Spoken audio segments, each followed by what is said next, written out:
বুধবার রাতে সরস্বতী পুজো দেখে মেলাঘর থেকে উদয়পুর কাকরাবন বাড়িতে যাওয়ার সময় মোহনভোগ কালাপানিয়া এলাকায় বাইক এবং অটোর মুখোমুখি সংঘর্ষে আহত 4 জন।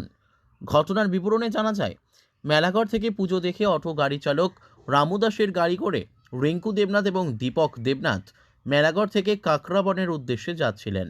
তখন বাইকে করে সোনামুড়ার সিমন সাহা, বিজয় মজুমদার এবং মোহনভোগ কালাপানিয়া মেলাঘর টু উদয়পুর মূল সড়ক আসেন।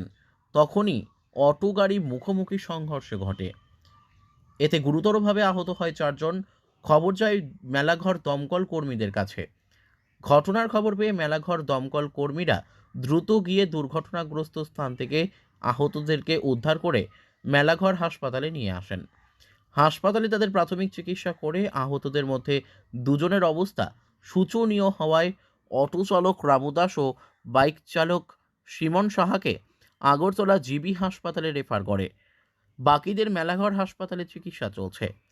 তবে অটো চালক রামু দাস এবং তার সঙ্গে থাকা দীপক দেবনাথ অত্যন্ত নেশাগ্রস্ত অবস্থায় ছিলেন বলে জানা যায়। সুতরাং পুরো দুর্ঘটনাটি অটো চালকের মদমত্ত অবস্থার কারণে সংঘটিত হয়েছে বলে প্রত্যক্ষদর্শীদের অভিযোগ। এদিকে মেলাঘর থানার পুলিশ দুর্ঘটনাগ্রস্ত স্থান থেকে অটো গাড়ি ও বাইকটিকে উদ্ধার করে মেলাঘর থানায় নিয়ে আসে।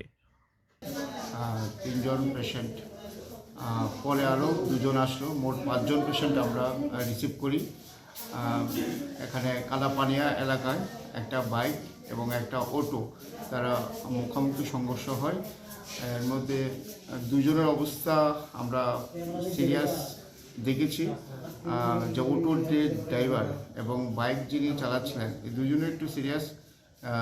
অটোর যে ড্রাইভার রামলাল দাস এবং বাইকের শিমুল সাহা, ও তাদেরকে আমি জীবিতে রেফার করছি। আর বাকি যে 3 জন মোটামুটি প্রাথমিক ট্রিটমেন্ট করার পর আমি ভর্তি রেখেছি।